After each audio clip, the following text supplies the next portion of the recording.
A critical perspective on modern feminism.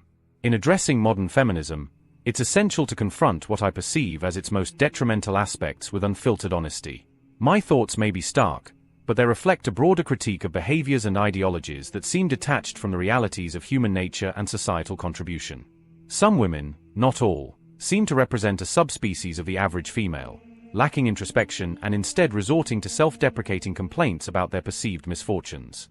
This unexamined perspective, coupled with an entitlement to sympathy, often leads to a pattern of behavior that, in my view, warrants the very challenges they claim to face.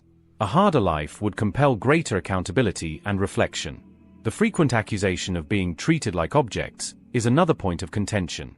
Objectification, in the context of sexual attraction, is a natural aspect of biological and social interaction. To create and sustain life, humans inevitably sexualize one another to some degree.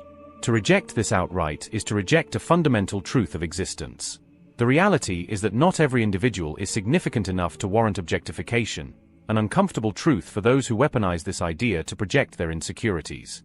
The existence of fantasy and fictional characters, including those drawn for aesthetic or sexual appeal, serves as a harmless outlet for these desires. Women, too, engage in such fantasies. To project moral outrage onto these expressions reflects insecurity and a misplacement of priorities. The phenomenon of online personas further exacerbates these issues.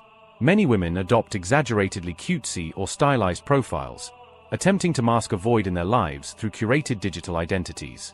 When such efforts fail to garner validation, some turn their frustrations outward, condemning the fictional representations that succeed in capturing attention. This is not a critique born of morality but rather an observation of how misplaced efforts lead to hostility toward harmless outlets that others find meaningful or enjoyable. For these individuals, femininity often appears as a concept they must constantly assert, particularly in collective spaces, to feel validated. Such behavior signals an underlying immaturity or instability. Rather than contributing meaningfully to society, they latch onto cultural trends, attempting to reshape them into vehicles for their grievances. In doing so, they become societal burdens, sustained by modern comforts that shield them from the consequences of their lack of self-awareness or critical thought. The hard truth is that such behaviors contribute little to society. Instead, they weigh it down, diluting discussions with superficial complaints rather than constructive input. The idea of equality, to them, feels like discrimination when it doesn't offer preferential treatment. This is a distortion of reality, born from a misalignment between entitlement and the actual dynamics of fairness.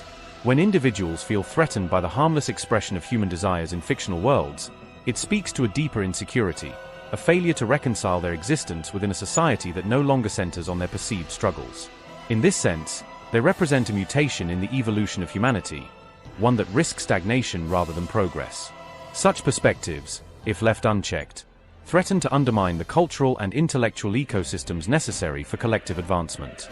In conclusion, addressing these behaviors requires more than just critique.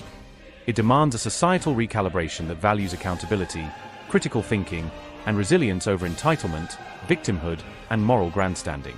Only through this shift can humanity refocus on meaningful progress, free from the dead weight of unexamined grievances.